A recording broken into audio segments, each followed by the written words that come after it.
Hola, ¿qué tal? ¿Cómo Hola, estás? Gracias. Te vinimos a visitar de sorpresa. No sabía que iban a venir. Wow. Dale, pasa Que vamos a adelante. empezar con algo bien básico. ¿Cuál es tu Ok. nombre completo? Mi nombre es Keren Mariceni Lemus Jardín. Ok, Keren, ¿dónde naciste? En Chiquimula, Wow, Chiquimula, ¿y cuántos años tienes?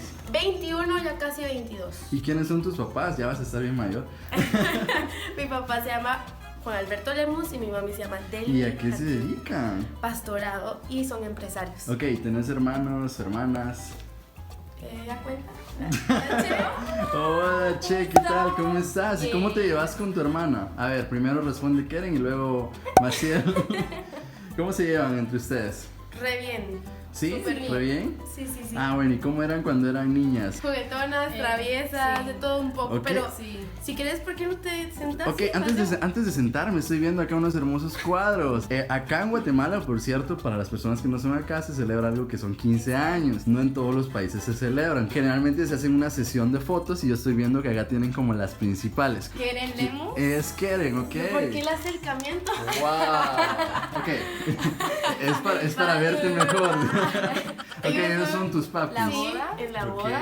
Y Maciel en la sus Che. 15 Y años. la Che, wow. ¿Por qué le dicen la Che? Bueno, Bueno. es una larga historia. Ok, cuando era chiquita yo no podía hablar. Entonces decía todo como te chivé, Chivé, te todo chelo con mucho, che, con che. che. Y aparte estábamos en un supermercado y Maciel siempre decía, che, venimos de Argentina. Miren, quiero aclarar que esa es una etapa muy triste de mi vida. Ok. Sí, pero a todas las personas le decía Sí. así, le quedó la che. Sí. Entonces nos vamos a sentar y vamos a preguntarles algunas cosas. Bienvenido. Pasa Dale. adelante. Ok, y hablando un poco de la infancia, quiero que me cuenten algo que haya marcado su infancia. Bueno, yo creo que una cosa que siempre vivíamos juntas fueron los cumpleaños, en donde mis papás siempre nos vestían igual, Como que fueran gemelas. Sí, Sí. o sea, el mismo Wow. peinado, el vestidos, todo trajes, sí. hasta sombra. Ay, qué vergüenza. O por ejemplo, éramos damitas en bodas, entonces siempre estábamos vestidas iguales, aunque nos llevamos bastantes años de diferencia y muchas personas creen que somos gemelas. No somos gemelas, no. Se nota. Pero sí, ese es un recuerdo, siempre nos vestían igual. Ok, perfecto. Esta pregunta va por separado. ¿Cómo fue tu adolescencia? ¿Cómo fue mi adolescencia? Bueno, nosotros nunca fuimos de esas como jovencitas que se escaparon de su casa o que estuvieron en vicios o cosas así. Yo creo que nuestros papás nos lograron como que enfocar bien en qué hacer y qué no hacer, qué es debido y qué no es debido. Entonces nuestra adolescencia la pasamos ya dentro del ministerio, siendo hijas de pastores. Eso quiera o no, vino a crear no conflictos, sino que un poquito de problema con respecto a nuestras amistades. Porque siempre es eso que te juzgan, que te dicen qué puedes hacer. O sea, yo creo que la gente cree saber qué es lo que tendrías o no que hacer. Exacto. Entonces, yo creo que eso fue lo que vivimos, pero aparte de eso, viví una adolescencia en la iglesia. Creo que es lo mejor que te puede pasar. Tener amigos en la iglesia, actividades, es una de las cosas más lindas que puedes vivir, y eso fue lo que a mí me tocó vivir. Y en tu caso la pregunta es, al final creo que la voy a resumir en cómo sobreviví siendo una cristiana, este proceso de un colegio no cristiano. Bueno, yo creo que desde el principio cuando yo estuve estudiando, mis papás le preguntaron al pastor qué pasaba si yo estudiaba en un colegio católico. Entonces él le dijo, hay dos caminos. Uno ya sea que se pierda u otro es que ¿Y si pueda... se perdió? Bueno, aquí Estoy entre acá. nos. Aquí entre nos. Aquí entre nos no la encontramos. ¿Dónde estás, Maciel?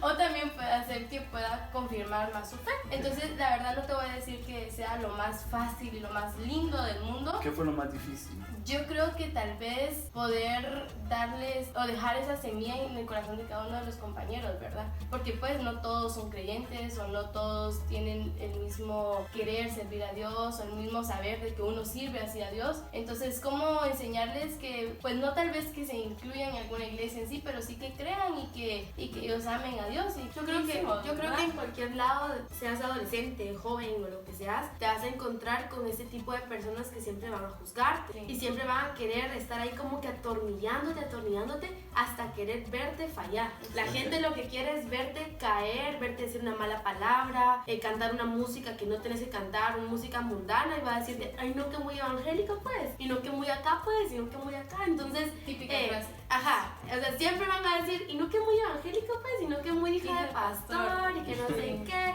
Entonces, y a eso lo vas a encontrar en cualquier lado. Entonces es muy fuerte y muy importante y pega mucho si no sabes y no logras controlar todo eso. Ok, volviendo al tema de tu edad, ya que estás respondiendo también la pregunta, me interesaría saber cómo es que una persona tan joven llega a tomar una decisión así tan importante de casarse pronto. No sé qué... ¿Qué es? ¿No qué? ¿Por qué? Pues es parte de... Yo le había preguntado. No, Eso no lo puedes responder. Eso no, te pedí que no me hicieras esa pregunta. ¿Podrías cortar eso? Va, pero bueno, entonces sigamos con la siguiente. ¡Son bromas! ¡No me estoy casando! Es para que vean esto y se suscriban. Exactamente. Y le den like. Like si te la creíste. Güey. Sí, por favor. Vaya, pues ya. Qué feo, te reís. Continuando con esta entrevista para ambas, quiero saber qué piensan ustedes acerca de la siguiente pregunta. ¿Consideran ustedes que pertenecen a alguna religión? Bueno, yo creo que Dios no quiso desde un principio que nosotros tuviéramos una religión y Jesús tampoco no vino a imponer una religión acá. Entonces, para mí, yo no pertenezco a una religión, yo pertenezco a un cristianismo porque creo en Cristo, creo en Jesús, creo en el Espíritu Santo, creo en Dios y eso es lo más importante porque dice la Biblia que el que creyere y fuera bautizado será salvo. Entonces, eso es lo primordial. Lo que pasa con la religión es que nos encuadra. Tipo, si usas pantalón, no vas a ir al cielo. O por ejemplo, hay una canción de Marcos Vidal que es tan increíble que dice que antes se reunían juntos a orar y ahora compiten por ver quién tiene mejor casa y mejor automóvil. Yo creo que cuando Jesús vino acá a la tierra, vino a volar la ley. Jesús no era ley, Él era amor, Él era gracia, salvación. Él vino acá con un propósito que es brindarte a ti la gracia, romper esa barrera que nosotros mismos ponemos entre Dios y la humanidad y decir, no, tú puedes ir directamente al Padre y decirle, Señor, ayúdame este día y orar con Él. Y esa relación que tenés tú con Dios es lo que realmente te va a llevar a un buen futuro. No es la religión, no es lo que decís o haces, es lo que sentís por Él, es lo que tú expresas por Dios. Me surge una pregunta a través de esta respuesta que me estás dando y es el hecho de si Jesús vino a abolir la ley, ¿cómo puedo diferenciar yo entre si estoy siguiendo una ley o estoy siendo obediente? ¿Cuál es la diferencia? Lo que pasa con la ley es que no la cumplimos. Si nosotros hiciéramos lo que dicen los 10 mandamientos y le dijéramos a Dios, juzganos por los 10 mandamientos, yo creo que aquí todos moriríamos, porque todos hemos robado, todos hemos mentido, todos hemos hecho más de alguna cosa y no cumplimos ni siquiera lo del sábado. O sea, y aparte eso es para el pueblo de Israel. Cuando Dios dice que Jesús vino a volar la ley es porque Jesús vino y le decía a los fariseos, ustedes dicen que predican y ustedes dicen pero no hacen, y es mejor hacer que decir. Es mejor decir yo soy obediente y hacerlo y que tus papás digan sí es cierto, él es obediente, a solo venir y predicar y decir sí soy obediente. Entonces cuando tú vivís conforme a una ley y no conforme a Jesús, posiblemente no estás haciendo bien las cosas porque vas a juzgar a las demás personas. Si tú estás viviendo conforme a la ley, vas a juzgar a los demás, no vas a cumplir exactamente la ley y vas a andar viendo los errores de los demás y no los tuyos, que era lo que pasaba con los fariseos de antes, que por eso Jesús venía y le decía hipócritas, víboras, serpientes. O sea, Jesús era la onda, ustedes, de verdad que Jesús insultaba con estilo. Entonces él decía todo eso porque decía, ustedes predican pero no hacen lo que predican. Ok, vamos a retomar porque nos ocurrió algo bien gracioso y es que estábamos grabando estas preguntas y nos cortó la grabación, pero vamos a retomar desde donde lo dejamos. Y la siguiente pregunta es, ¿después de la muerte está Dios? Esta pregunta es para ambas, ¿después de la muerte está Dios? Sí, depende, porque hay dos caminos, o sea, hay dos finales, por así decirte. Está el cielo y está el infierno. Si tú tienes a Jesús en tu corazón, lo primero que vas a ver cuando muras es a Dios. Si no, vas a ver un lugar de tormento, de llanto, en donde va a haber sufrir y de ahí va a ser el llorar y el sufrir más grande que has tenido. me llama la atención porque dices que hay dos caminos. ¿Y cómo puede una persona que nos está viendo, que no es cristiana, saber que está en el buen camino, por decirlo así? ¿O cómo puede tomar el camino de la salvación una persona? Hay 4 cosas muy especiales que aquí les vamos a poner rapidísimo. La primera es, tú tienes un propósito y plan para tu vida. Son 4 leyes espirituales buenísimas. Tienes un propósito, fuiste creado con un propósito y un plan maravilloso para tu vida. Pero ¿qué pasa? No puedes cumplir ese plan porque estás separado de Dios. ¿Y qué nos separa de Dios? El pecado. Esa es la número 2. Todos somos pecadores. Yo soy pecadora. Ustedes también, Maciel. Todos somos pecadores. Pero ¿cómo es entonces que vamos a estar junto a Dios si somos pecadores? Si el pecado nos separa. Porque viene alguien en la tercera fase, que es Jesús. Jesús vino a morir por nuestros pecados. Jesús derramó su sangre en la cruz del Calvario para que tú tuvieras la salvación y que estos pecados del número 2 fueran borrados, ya no estuvieran. ¿Qué tenés que hacer entonces? Paso número 4. Tenés que recibir voluntaria e independientemente a Jesús en tu corazón. Nadie te puede obligar, nadie te puede amarrar, nadie te puede hacer nada. Tú tenés que decir: Señor, te reconozco como mi único y suficiente Salvador. Limpia mi corazón, limpia mi vida, quiero ser tu hijo, que tú seas mi padre. Y es ahí donde tus pecados son borrados y donde cumplís el propósito de Dios en tu vida. Y me llama la atención porque tal vez hay personas que nos están viendo que no van a ninguna iglesia, pero al escuchar esto ahora tienen esa espinita, no sé cómo decirlo, de querer aceptar a Jesús en su corazón. ¿Cómo puede una persona aceptar a Dios en su corazón? Súper sencillo, solamente tenés que hacer una oración que incluso la podemos hacer ahorita mismo. Ok, nos puedes mostrar, incluso las personas pueden hacerla con nosotros. Ahí donde estás, puedes cerrar tus ojos si te sentís cómodo y repetir después de nosotros: Señor Jesús, me arrepiento de todos mis pecados, te pido perdón, entra a mi corazón, hazme una nueva criatura, te recibo como a mi Padre y recíbeme como tu Hijo, Señor.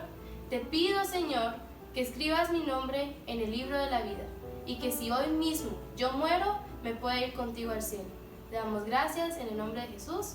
Amén. Amén. Recientemente veía una entrevista a Dan Baker, un ateo que es ex pastor evangélico. Me surge la pregunta: ¿qué me puede llevar, siendo a mí un cristiano, a convertirme en una persona atea, verdad? ¿Puede un verdadero cristiano acaso volverse ateo? Un verdadero cristiano, no. ¿Y qué es un verdadero cristiano? Un verdadero cristiano es aquella persona que recibe a Jesús en su corazón, pero más que eso, sus frutos de arrepentimiento demuestran que de verdad no fue un sentimiento. Muchas veces los seres humanos nos podemos mover por nuestras emociones. Sentir remordimiento por un pecado que hiciste, por algo que cometiste, por algo que dijiste. Vas a una iglesia bonita, chula, entras, miras luces, miras una buena adoración y decís: ay, me arrepiento por lo que dije. Pero ¿qué pasa el día lunes, después de ese domingo? Volvés a las mismas andadas. Una persona, un verdadero cristiano, deja su pasada vida, porque dice la Biblia que todo en Cristo es nuevo. Son hechas nuevas las cosas. Entonces, cuando tú de verdad demostras tus frutos de arrepentimiento, es cuando tú decís: bueno, ya pasé 1 año, 2 años, 3 años, 4 años, 20 años, 50 años, y nunca te vas a cansar de adorar a Dios. Dan Baker es un ex pastor, como bien lo hemos dicho, que pasó casi 20 o más de 20 años sirviendo en una iglesia, y él dice que a través de la Biblia él reconoció que Dios no existía, por decirlo así. ¿Cómo, si soy cristiano, puedo llegar al punto de enfriarme a tal grado, por decirlo así? Porque yo lo miro como un enfriamiento espiritual. Si dejaste de orar y de leer la Biblia, recordá que el diablo era un ex ángel. Él conoce la Biblia de pe a pa. Él la conoce más que nosotros. Él va a utilizar entonces todos los medios que tenga para poder atacar tu mente, para poder engañarte. El diablo es el padre de la mentira. Desde el principio, desde que estaba en el cielo, le dijo a la tercera parte de los ángeles: mucha, ustedes van a ser iguales que Dios. Pongamos un trono más alto que Dios y seamos más que Dios. Van a tener más poder de Dios. Y logró convencerlos a los mismos ángeles que adoraban a Dios. ¿Cómo no va a convencer a un simple mortal? ¿Cómo podemos entonces evitarlo? Así, leyendo la Biblia y orando, pero... Fíjate que el día de ayer yo exactamente estaba leyendo un libro en donde como subtítulo tenía "Cómo no creer a las mentiras del diablo y cómo confiar más en Dios". Y tenía un ejemplo increíble acerca de Adán y Eva, cómo ellos vivían en el paraíso, vivían en un lugar increíble, ellos tenían todo, disfrutaban la vida. Y es como cuando un cristiano está en el Señor, todo es bueno, todo, por ejemplo, hasta si pasa algo malo es por parte de un propósito. mencionaba cómo fue que el diablo estuvo en una serpiente y comenzó a hablarle a Eva. Yo imagino, la Biblia no lo menciona, pero imagino que Eva estaba sola y comenzó a hablarle y le comenzó, como dijo Keren, meterle mentiras a la cabeza, porque el diablo donde ataca es a la mente. ¿De qué manera? Con la mentira. Comenzó a decirle mentiras hasta que cayeran. El diablo así va a querer atacar, incluso como dijo Keren también, al mismo Jesús el diablo quiso atacarlo, pero ¿cómo estuvo él ahí sosteniendo todo? Con la palabra de Dios, ayuno y oración. ¿Puede el diablo usar la misma palabra para engañarnos a nosotros? Sí, es que si no estás convencido, todo puede ser usado en tu contra. Estamos hablando de la verdadera convicción que tengas de Dios. Es fe, es convicción, es saber que Él existe y que Él está al pendiente de ti, lo que te diga el diablo, lo que te digan las personas que te rodean, porque ojo, muchas veces no se te va a presentar de forma de serpiente, muchas veces es tu mismo papá, tu misma mamá, tus amigos, las personas que te rodean, e incluso personas de tu misma iglesia que van a querer decirte mentiras. Yo conozco a alguien que le decían, vos nunca vas a ser un buen músico, y las personas que están en la alabanza, el director de alabanza le decía eso a una persona, vos nunca vas a cantar, vos nunca vas a tocar la guitarra, vos nunca vas a poder estar aquí. Lloraba y le pedía a Dios, Dios, rechazo toda palabra que me está diciendo esta persona. Ahora actualmente es uno de los mejores guitarristas de Guatemala. No creas lo que el diablo dice que no es cierto de ti, cree lo que Dios dice que tú eres para él, su hijo, su heredero, nación santa, linaje escogido por Dios, pueblo adquirido por Dios. Cree lo que Dios dice que tú eres. A través de una relación genuina con Jesús es como nosotros podemos vencer las mentiras que el enemigo nos quiera poner acerca de un ateísmo. Y orar y leer la Biblia. Orar es hablar con Dios, y leer la Biblia es igual. Dios te habla por medio de la palabra, y Dios habla por medio de las historias, por medio de todo lo que tú quieras ver. Pero ojo, si tú no tenés fe que en realidad eso existe, te por gusto estás leyendo la Biblia. Te vas a confundir, vas a decir, ¿cómo es posible que alguien abrió el mar en dos? O sea, puedo leer la Biblia y no pasa nada. Puedes leer la Biblia y puedes decir, eso es un cuento de maravillas como Disney. Exacto. ¿Me entendés? Pero si tú decís, Dios utilizó estos grandes hombres, Dios es Salvador, Y así Dios me va a utilizar a mí, entonces es cuando uno dice, Es creer lo que es creer lo que estás leyendo, no es solamente leer y pasar el tiempo y decir, sí, ya leí el versículo del día. Y hablando de mentiras, pastores y ateos, en la Biblia nos dice en Mateo 7, 15, 16 que debemos de cuidarnos de los falsos profetas, ¿verdad? Esto lo dice en la Biblia, pueden buscarlo si quieren. Y me surgen un par de preguntas para quienes por primera vez, por decirlo así, empiezan todavía su relación con Jesús. ¿Qué es un profeta? Un profeta es un mensajero de Dios, es el que manda esa palabra de bendición o de corrección para la vida de una persona, para la vida de un pueblo. Un profeta es un mensajero de Dios. ¿Existen aún en este tiempo? Sí, nosotros tenemos varios amigos que son profetas, amigos muy íntimos, que saludos para Hazel, que son profetas muy usados por Dios. ¿Y cómo identificar entonces si es profeta, si no es profeta? Ok, de hecho te adelantaste a la segunda pregunta que yo tengo, y es cómo puedo reconocer a un falso profeta, porque hay que cuidarnos de ellos. Sí. Un falso profeta lo puedes reconocer porque no se cumple lo que dice. Recordad que los profetas son la trompeta de Dios, la voz de Dios. Dios los utiliza para hablar y dan datos muy específicos. Por ejemplo, si te dice dentro de 6 meses va a pasar esto y esto y esto, y no pasa nada, es porque la propia carne estaba hablando. Por lo general el ser humano busca que se vanagloria, ¿me entendés? Que el ego, el orgullo, el que yo soy, el que yo dije, el que yo hice, el que yo oré y sanó, el que yo dije y se cumplió. Cuando miramos eso que no cuadra lo que dicen con lo que pasa, es cuando decimos, Y a mí me surge otra pregunta hablando de eso, porque me ha pasado, y es que, por ejemplo, tal vez llega a la iglesia un profeta, pero ese profeta te conoce, o ese profeta sabe algo de vos, o habló con tus pastores, no sé, siempre he tenido como la duda, y si los pastores le contaron algo de mí, o si él sabe algo de mí, y por eso me está diciendo esta palabra en específico, ¿no? Es como que no te la crees porque no sabes si te investigó antes, ¿me entiendes? Hay 2 casos que conocemos. El primero es de un profeta que nosotros invitamos acá, que es gran amigo de nosotros, y fue a almorzar con mi papá, y mi papá empezó, sí, es que mira que la iglesia, y él, ¿sabes qué le digo? No, pastor, no me hable nada, no me diga ni quién es, ni cómo, no me diga nada, porque si yo hoy en la noche, que era el servicio servicio, digo algo de lo que usted me dijo, usted va a decir, ah, porque yo lo dije, él lo está diciendo. Entonces son personas que se guardan mucho en eso, pero conocemos la historia de otro profeta que descubrieron que él antes, ponele, hoy tenía un servicio y en la mañana buscaba en Facebook el nombre de todos los miembros de la iglesia, a qué se dedicaba. Y como Facebook tiene todo, ¿verdad? ¿Qué se dedica? Todo, cuántos hijos tiene, cómo se llaman sus hijos, y todo tenía una memoria impresionante, todo lo guardaba. Y cuando descubrieron que él lo hacía por medio de Facebook, es donde nosotros decimos, falso profeta, porque buscan el ego, el orgullo, exaltar la vanagloria. Entonces un falso profeta se puede identificar por alguien que en sí no es humilde. ¿Podría resumirse en eso? No específicamente que no sea humilde, que no sea la voz de Dios, que no sea, exactamente, sino que lo que él quiera decir para poder hacer llorar a otra persona, por así decirlo. Sí. Ya. Volviendo al tema, yo en un tiempo investigaba, digamos, tú sos mi pastor y tú estás profetizando algo sobre mí y decís, por ejemplo, crees dentro de un año va a pasar tal y tal cosa. Yo me tengo que quedar solo con lo que tú me dijiste o tengo que decir, bueno, si la palabra que Keren me está dando es cierta, Dios me tiene que confirmar la palabra que ella me dio anoche, por decirlo así, con una palabra bíblica. Yo creo que tendría que haber una relación. Okay. O sea, si te dieron esa palabra a un profeta, de verdad, como estábamos hablando de los falsos profetas, si fue un profeta usado por Dios y la voz de Dios hablándote, esa palabra se va a cumplir. Y si tú la quieres corroborar, por ejemplo, si te dicen, tú eres un futuro Samuel, por ejemplo, poniendo un ejemplo, y tú dices, ¿quién es Samuel?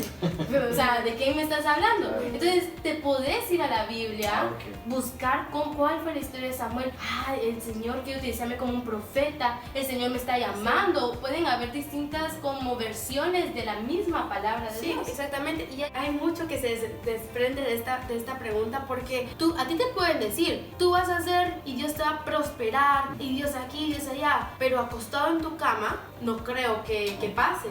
Es fe y acción. Tú tienes que accionar entonces y decir, yo voy a hacer que se mueva los cielos y que tiemble el infierno para que esto pase, ¿me entendés? Aparte de eso, ahí están las confirmaciones. Por ejemplo, si a mí me dicen, va a pasar esto y esto y esto, yo digo, Señor, confírmame por medio de un sueño, confírmame por medio de una palabra, de un versículo, confírmame por medio de una prédica, por medio de una canción que yo escuché. Dios lo va a hacer, porque tú se lo vas a... O por ejemplo, las personas que no tienen novio y están hablando con alguien y le dicen, sí, él es para ti. Tú tienes que decir, Señor, confírmame que lo que diga sea coherente con lo que hace, confírmame con tal cosa y tal cosa. Entonces hay confirmaciones que Dios te va a hacer por medio de otras cosas en base a la palabra que te dieron. Antes de finalizar, vamos a pasar a la parte del programa donde yo te digo una palabra o les digo una palabra y ustedes responden lo primero que se les viene a la mente, ¿ok? Política. Gobierno. Buda. Dioses. Dios. Amor. Real Madrid. Barcelona. Hitler. Alemania. Iglesia. Dios. Matrimonio. Amor. Guerra. Conflicto. Divorcio. Desamor. Llanto. Tristeza. Libertad. Paz. Música. Arte. Adoración. Comunión. Sueños. Visiones. Sociedad. Familia. Esposo. Matrimonio. Juventud. Dinamismo. Jalapeño. Nachos. Hospital. Enfermedad. Matrimonio. Amor. Autotel.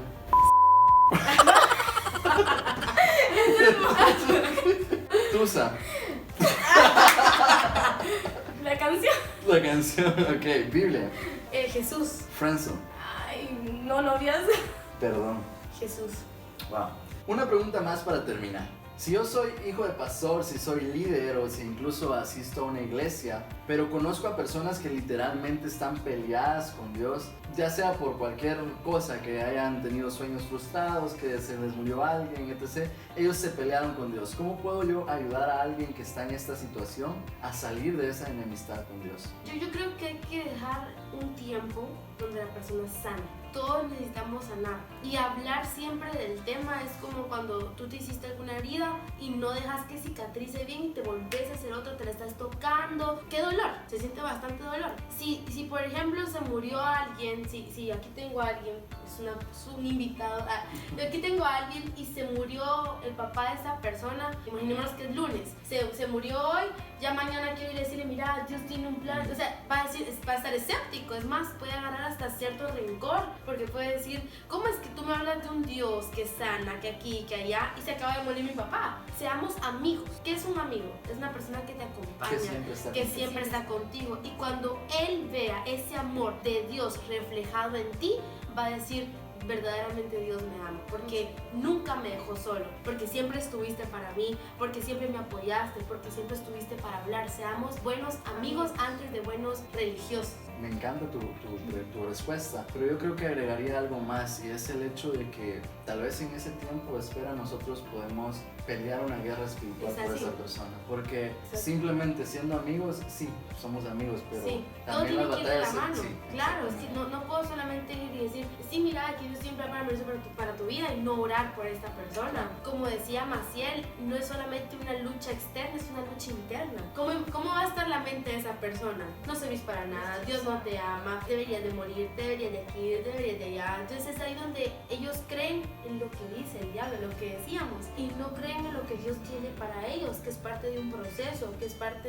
de la vida. Yo creo que lo que tú intentas decir es tal vez reflejarle que uno es un instrumento de Dios para mostrarle ese amor, orar con esa persona. Por ejemplo, en un momento en que recuerde que su padre, o sea, ya pasó cierto tiempo y recuerde otra vez que su padre murió, ponga triste, orar por esa persona, que Dios le dé consuelo, estar ahí, o sea, estar ahí en los momentos buenos y en los momentos malos. Ser como Jesús, ¿no? Como Sí. Jesús. Ok. Estoy muy agradecido porque las dos hayan podido participar en este video que grabamos así de imprevisto. No, gracias a ti, gracias a Cres Gracias. por habernos invitado, por tomarnos en cuenta en tu canal. Estamos contentas, Muy emocionada. muy emocionadas de estar aquí con ustedes.